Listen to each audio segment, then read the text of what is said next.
این هفته خبر تو خبر داره براتون از ادامه سریال دزدی‌های حکومتی از مردم و وعده دروغین گشایش اقتصادی، اونم با فروش نفت به مردم. طرح فروش داخلی نفت تازه ترین راهکار اقتصادی دولت. رئیس جمهور در جلسه امروز ستاد هماهنگی اقتصادی دولت با اشاره به تصویب کلیات طرح فروش داخلی نفت و عرضه اون در بورس انرژی در جلسه دیروز سران قوا از عملیاتی شدن اون بعد از تصویب نهایی و تدوین شیوه اجرایی خبر داد. این داستان بازار بورس و گشایش اقتصادی در نظام ولایت یه چیزی مشابه اینه. اولش ژست و فیگور زیاد داره، اما آخرش رو خودتون ببینید.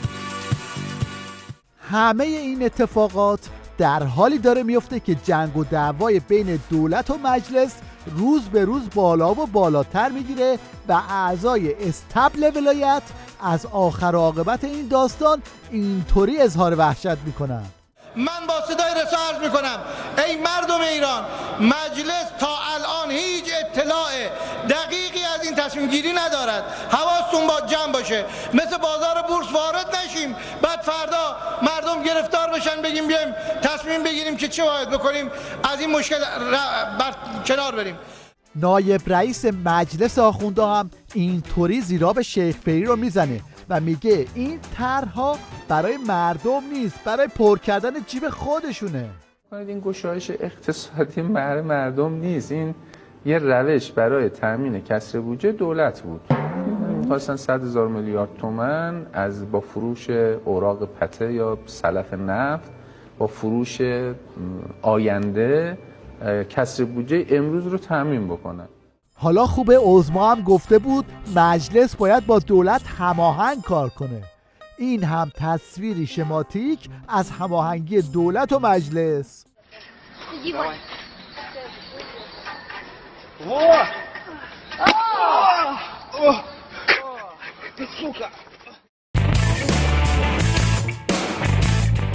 از اون طرف جیغ و داد پاسدار عباسی هم بلنده و اینطوری شیخ پیری و دولتش رو میبره زیر اخیه.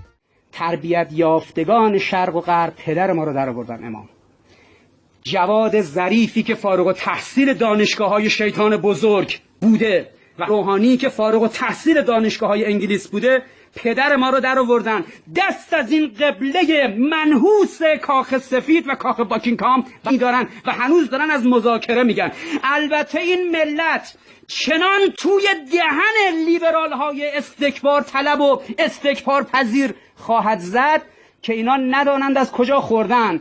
اما امام راحل ما یک اشتباه کردیم که تمام قد در مقابل فارغ التحصیلان دانشگاه‌های آمریکا و انگلیس در علوم انسانی نایستادیم و خیانتی که در حکومت شد و اجازه داده شد مدیرانی از حکومت کارشون رها کنن بلندشن برن تو انگلیس و آمریکا دکترا بگیرن برگردن بیان مصادر امور رو دست بگیرن و ضربه بزنن. این دعواها تا خود هیئت دولت هم رفته. ببینید شیخ پیری چطوری به عظما و رئیس تیویریش و سپاه گوشه و کنایه میزنه. نقد بکنید، از دولت انتقاد بکنید، چون به هر حال صدا و سیما که بدون نقد که نمیتونه باشه، باید یه نقدی بکنه دیگه. بی نقد میشه صدا و سیما همش یه حرف بزنه نقد نکنه؟ کی نقد کنه؟ از دولت نقدتر کسی نیست. از کس دیگه شما نمیتونید انتقاد کنید. شما اگر از دستگاه‌های دیگه، از نیروهای مسلح، خب حالا سختم است واقعا، از اون نیروهای مسلح باید ابهتشون حفظ بشه، جایگاهشون حفظ بشه، یا قوای دیگر شما اگه بخواید نقد کنید که نمیتونید، که باید از دولت نقد کنید برای اینکه رسانه شما بگیره، کارتون هم سامان پیدا کنه به یه جایی برای. خلاصه این که تو نظام سگ صاحبش رو نمیشناسه و هر کس خر خودش رو میرونه.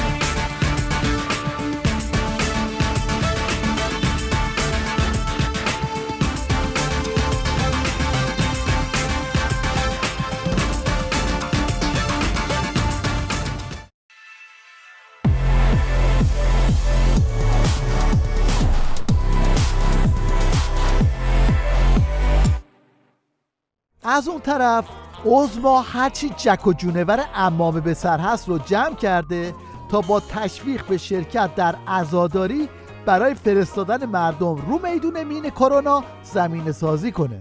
پای محرمتون گریه کنا، علم کشا، سین زنا، چای ریزا، مزا سیاهی به کوبا، وایستید پای محرمتون. امسال محرم از ما بگیرن. خیلی از اونایی که مریضن میگن خب پارسال نبود، چی شد امسال هم نباشه، سال بعد هم نباشه. نمیذاریم نسل‌های بعد بخونن که یک سالی روزه حسین به خاطر یه ویروس تعطیل شد. محرم شناسنامه شیعه. این آخوند کله کرونایی هم به سبک خودش در حال عربده کشیه و به این صورت ابلهانه برای ویروس کرونا شاخ و شونه میکشه.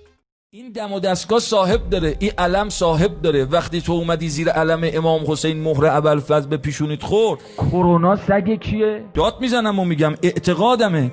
عزیزان من کارم منبره، شبی 1 2 تا 3 تا منبر میرم. تمام شعبان تو خونم روزه بوده، تمام ماه رمضان شبای احیا تو کمر هم 900 نفر تو خونه ما سحری خوردن، تو خونم روزه بوده. دهه کرامت جا سوزن انداختن نبوده، تو کوچه رو داربست بستم روزه بوده.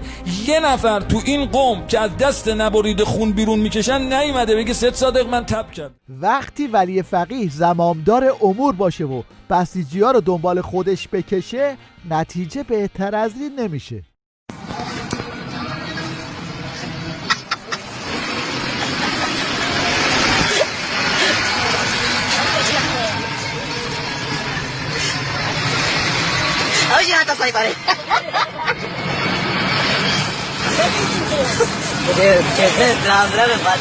حالا یه سری هم به وضعیت منطقه‌ای عظما بزنیم و ببینیم که کارشناسشون هم توی تیویلیش چه تحلیلی از وضعیت عراق دارن.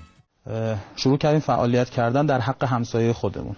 ما مدعی هستیم که همه چیز رو هم دادیم، از برق، از نمیدونم خوراک، از امنیت، شهید، خون، پول، نمیدونم خیلی بالاخره ما میگیم مبارزه با داعش، مبارزه با داعش، مبارزه با القاعده است، همه رو مدعی هستیم کنار مردم عراق بودیم. اما چطور میشود یکهو بعد از 17 سال با این همه این تفاوتی که بین ما و آمریکاست در فضای زمین عراق، فریاد ایران بره بره رو از قلب نجف و کربلا بشنویم؟ شعارهای ضد ایرانی، ضد ایرانی. آره ایران بره بیرون. من میگم اینجا به جایی که ما کار کردیم انگار یک کسی دیگه روی آنچه که ما کار کردیم سوار شد، یعنی نتونستیم اون اعانه رو جمع بکنیم. این هم یک تولید کوتاه از کاربران شبکه‌های اجتماعی لبنان که سخنرانی حسن نصرالله رو بعد از ترکیدن قاسم سلیمانی با سخنرانیش بعد از انفجار لبنان مقایسه کرده که بدون شرح من ناسنا، من حزبنا، من تنظيمنا في شهداء، من جمهورنا، من أنصارنا في شهداء وفي جرحى. الرد على دماء قاسم سليماني وأبو مهدي هو إخراج القوات الأمريكية من كل منطقة. هونيك كل الناس بتشتغل، عمال وسيارات وإلى آخره وإنقاذ وما شابه. هاي النتوات هاي لحزب الله، وحزب الله جابها، حزب الله مخزنها 6 سنين.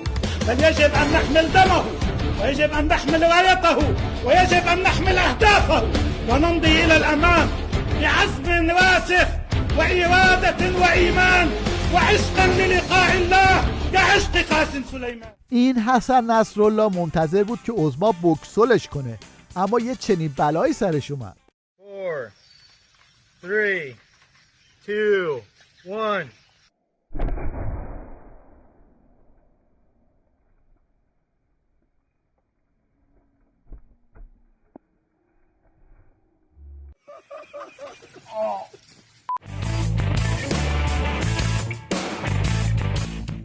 آخوندهای هراسون که از ترس مردم جرأت نمی‌کنن تک و تنها تو خیابونا بچرخن، این روزها به تهدیدات مجازی رو آوردن و با این اشباه‌های شطوری به تهدید براندازان میپردازن، کاری که البته فقط مشنگ بودن خودشون رو نشون میده. در دنیا نشسته داره تلاش میکنه نظام جمهوری اسلامی رو از هم بپاشونه، بیاد اینجا حکومت کنه.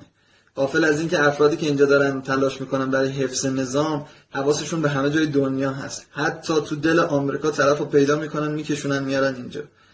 حواستون باشه، دست از با خطا کنید میکشونن میارنتون. دوران بزن در رو تموم شد. یا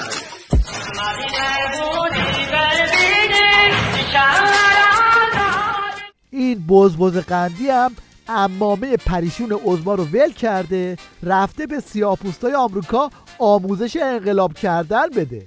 چرا سیاهان، چرا این نژاد مظلوم در ایالات متحده چند قرن است که شورش میکنند اما انقلاب نه؟ اگر این اتفاق، ملت ما نزدیک به 200,000 شهید داده تا تونسته بمونه. اگر سیاهان آمریکا 1/200 این جمعیت قربانی بدند پیروز خواهند شد. این بزبز قندی در حالی به فکر انقلاب تو کشورهای دیگه است که آخوندا از ترس شورش مردم ایران خواب و خوراک ندارن و کار به جایی کشیده که شهردار حکومتی نظام توی تیوی ریش در نقش مأمور سرکوب وارد میشه و از این قمپوزا در میکنه. یعنی باکس های فلزی رو به خاطر مرغوبیت فلز و آلومینیومشون سرقت میکردن. حالا که پلی اتیلن شده گزارش های اومده که اینها رو این دفعه آتش میزنن.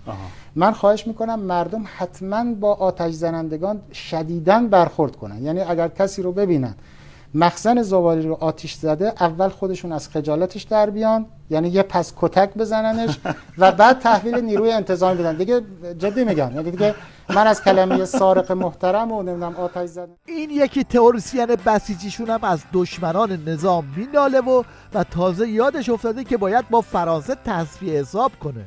بعد فرانسه که دم از آزادی و حقوق بشر و این حرفای که از نظر واقعا به معنی واقعی کلمه اون چیزی اونا میگن شروره، مراسمشون توی پاریس میرن برگزار میکنن. یک نفر یه تروریست توی فرانسه کاری کرده باشه، شما تو ایران بیا یه حرف بزن ببین چی کارت میکنن، بیچارت میکنن. 17,000 تا آدم کشتن. تا چند سال قبل خودشون تو لیست تروریستا بودن. خیلی جالبه. بعد به یک بار در اومدن. بدونی چی شد؟ حالا که تا اینجا اومدیم سریعا به آخرین دستاوردهای کارگزاران حکومتی در زمینه مدیریت کشور بزنیم. یه نمونش اینجاست که به جای تعمیر جاده‌های خراب و ناامن تا دلتون بخواد صندوق صدقه کنارش گذاشتن تا از این طریق جیب مردم رو خالی کنن. بسم الله الرحمن الرحیم. آخه یکی بذار، 2 تا بذار. یک مال مسجد، این مال بیمارستان، یک کمک به مسجد، تا خونه از شو این مال امامزاده سیار، سلطان سید بختیار.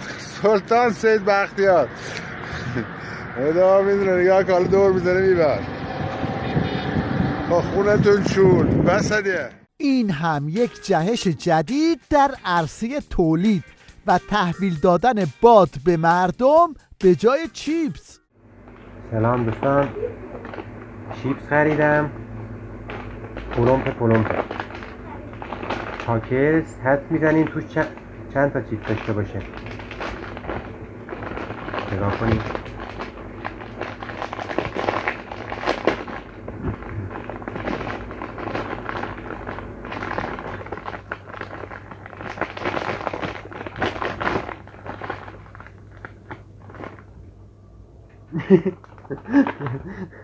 این همه 1 2 3 تا چیپس.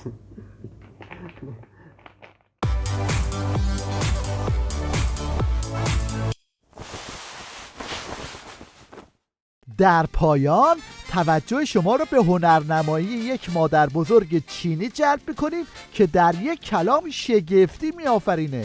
خودتون ملاحظه کنید.